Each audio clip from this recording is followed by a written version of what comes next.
Before Jesus healed, before he cast out what could not be seen, he spoke one word first. Not a phrase you were taught in church, not a sentence translated to sound comfortable. What he said was, "The one who is protected is not protected the way you were taught to pray for protection." In those moments, the word itself, the sound, the intention carried inside it, the force that moved before anything changed, that part was removed, not lost. Removed. The words are still in your Bible, but the power behind them, the thing that made them alive, was quietly stripped away. Have you ever felt like something was missing when you pray for protection? Like you're repeating words that no longer carry the weight they once did. You are not imagining that. You are remembering something. This is not for everyone. If you came here for your faith to simply feel reaffirmed, this may not be the place for you. But if you've ever sensed that the way Jesus moved through deception, through lies, through illusion, was not only belief, but a method, then you are exactly where you need to be. Because what I'm about to show you changes everything you thought you knew about the word truth. And once you hear it, you will not be able to unhear it. For centuries, the words of Jesus have passed through Greek, then Latin, then English, and every translation, however well-intentioned, acted like a veil drawn slowly over a flame. The flame never went out.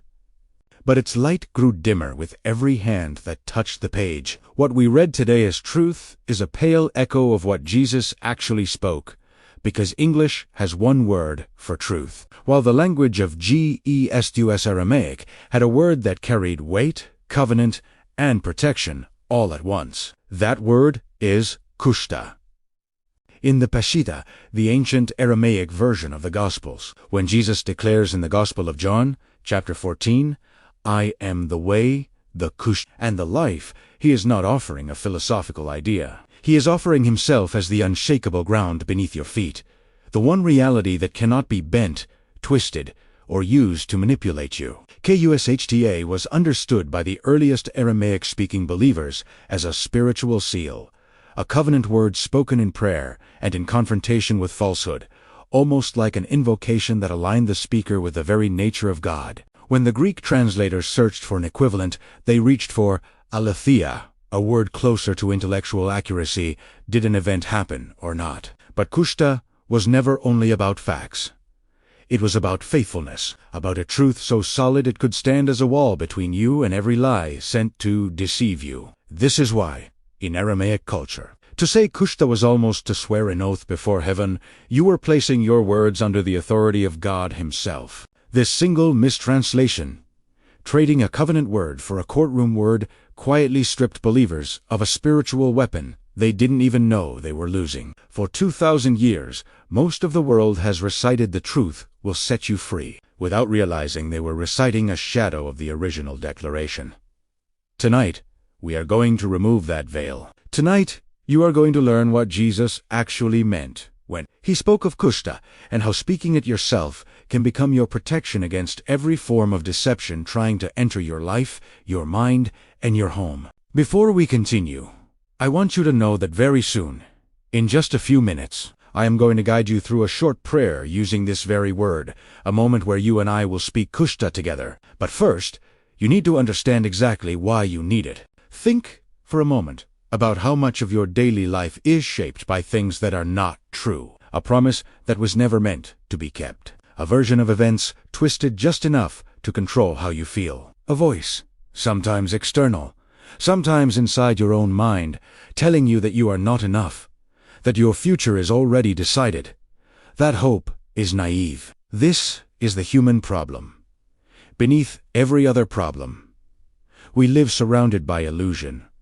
An illusion always asks to be believed. Jesus understood this better than anyone who ever walked the earth. In the Gospel of John, chapter 8, he tells those listening, "You will know the truth, and the truth will set you free."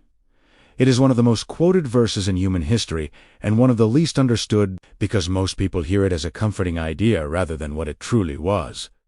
A spiritual promise tied directly to the covenant truth that cannot be corrupted. Here lies the conflict. If truth alone sets us free, why do so many believers still feel trapped in anxiety, in confusion, in relationships built on illusion, in financial fear, in a sense of purpose that keeps slipping through their fingers? The answer is simple and unsettling. Knowing about truth is not the same as being sealed by it. Deception does not usually announce itself. It arrives disguised as logic, as concern, as just being realistic. And without a spiritual seal, even sincere hearts can be quietly led away from what is real. This is exactly why Kushta was never meant to be a word you simply understand. It was meant to be a word you speak, a declaration that pulls a boundary line in the spiritual realm, separating what is from Jesus from what is not. In the chapter ahead, I will place that declaration directly in your mouth, and I will show you how the earliest believers used it as a shield in moments, exactly like the ones you are living through right now. And the best is yet to come. In the next chapters, you'll discover what could change everything for you. Kushta, my God, I come to you now with a heart tired of pretending everything is fine. Anxiety has whispered its lies to me for too long, telling me the ground beneath me is not safe. But you are Kush. HTA, the truth that cannot bend, the covenant that cannot break. I release every false fear into your hands tonight. Seal my mind with your unshakable reality, Kushta, so that no illusion, no worry, no deception can ever again convince me that I am alone. Amen. There is a reason the earliest disciples of Jesus did not simply believe in truth as an abstract idea.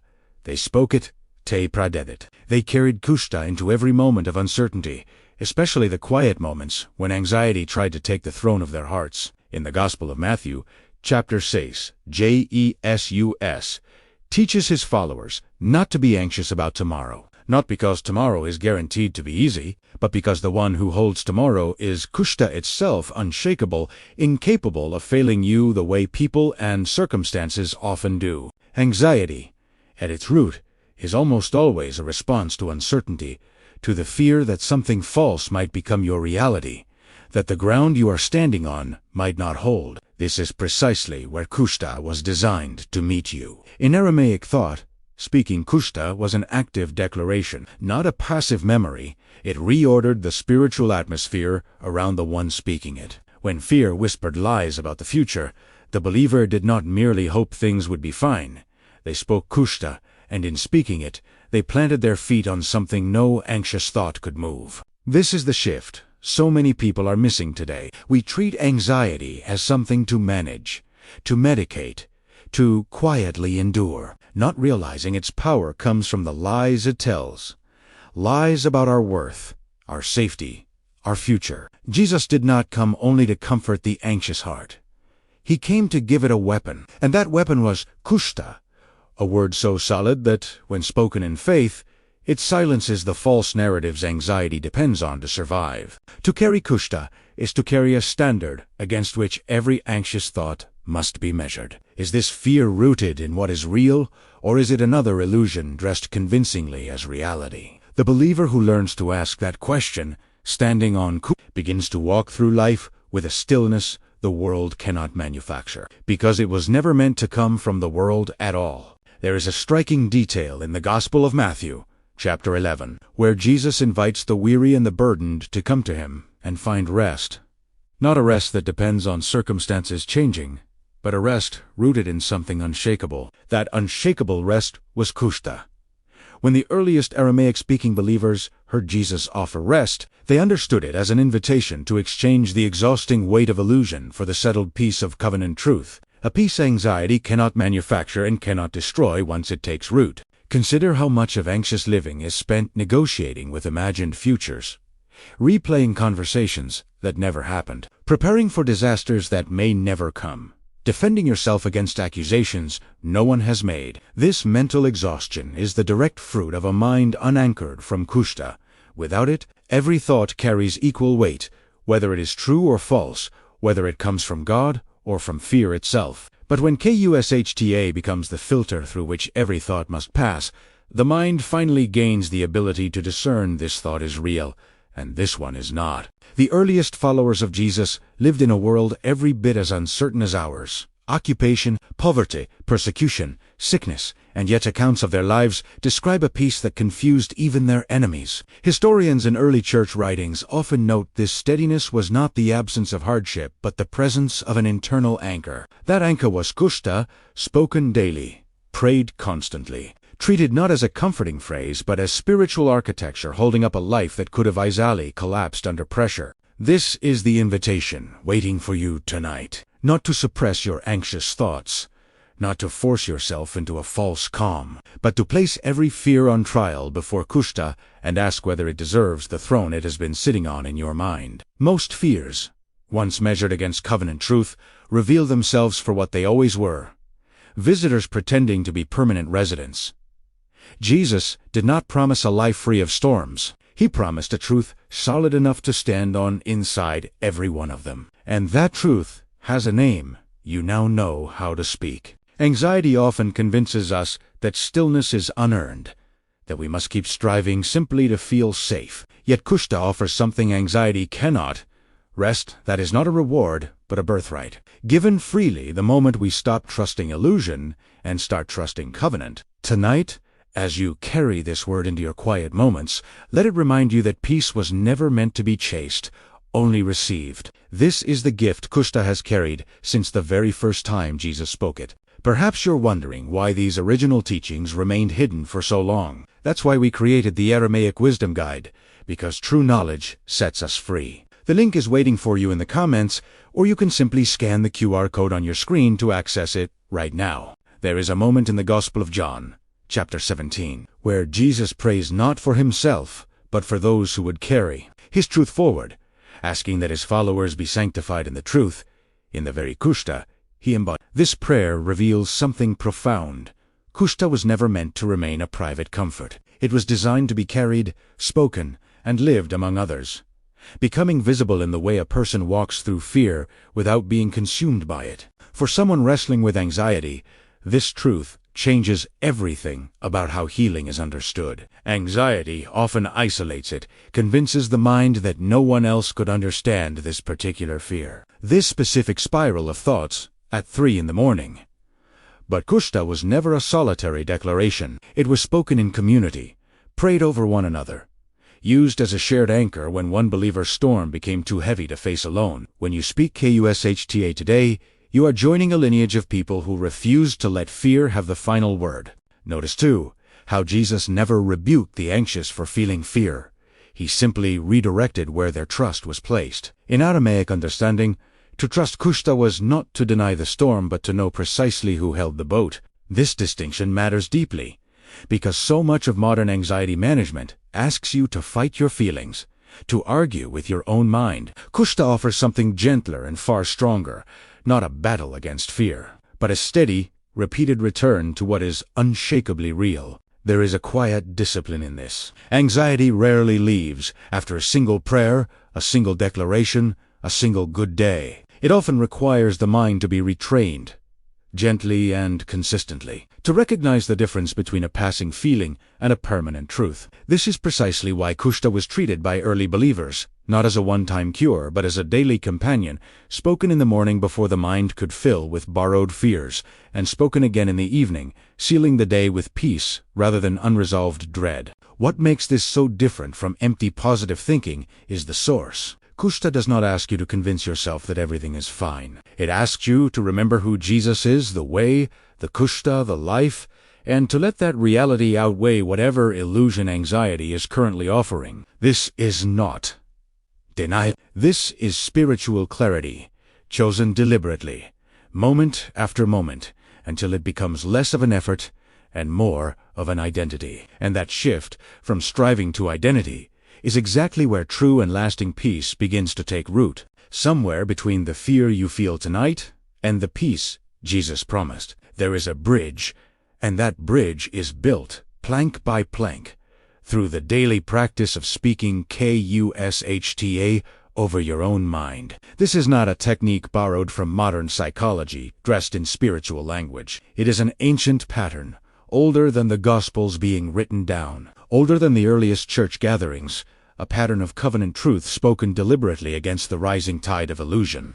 Think about how naturally you speak worry into existence, without even noticing. What if this falls apart? What if I'm not enough? These are not neutral thoughts, they are declarations, quietly shaping the atmosphere of your inner life. Kushta was given as the counter-declaration, the word strong enough to interrupt that pattern and replace it with something that cannot be shaken, because it did not originate in fear, it originated in the very nature of Jesus himself. This is why the practice matters more than a single emotional breakthrough. One powerful prayer can move you deeply for a night, but it is the return, the willingness to speak Kushta again tomorrow, and the day after, that slowly rebuilds a mind trained toward anxious thinking. Every time you choose covenant truth over convincing illusion, you are not simply feeling better in the moment. You are retraining the very architecture of how your mind responds to uncertainty. What began tonight as a single word is meant to become a rhythm in your life, spoken quietly before your feet hit the floor each morning, and spoken again as your head meets the pillow each night, until Kushta is no longer something you remember to say, but something your spirit simply knows how to breathe. This is the transformation Jesus intended when he called himself Kushta, not a truth to admire from a distance, but a truth meant to live inside you, reshaping how you meet every uncertain tomorrow. Just a quick reminder, the transformation guides for a fuller life are waiting for you, right there in the comments, and the QR code on your screen will take you there instantly as well. Before you leave, if this message touched your heart or brought new understanding into your life, WRITE, the word Kushta, in the comments below. Your testimony may encourage someone else who is seeking healing and renewal. Thank you for sharing this moment of ancient wisdom with us. Until the next revelation, walk in peace, walk in freedom, and walk in the power of Kushta. Be open.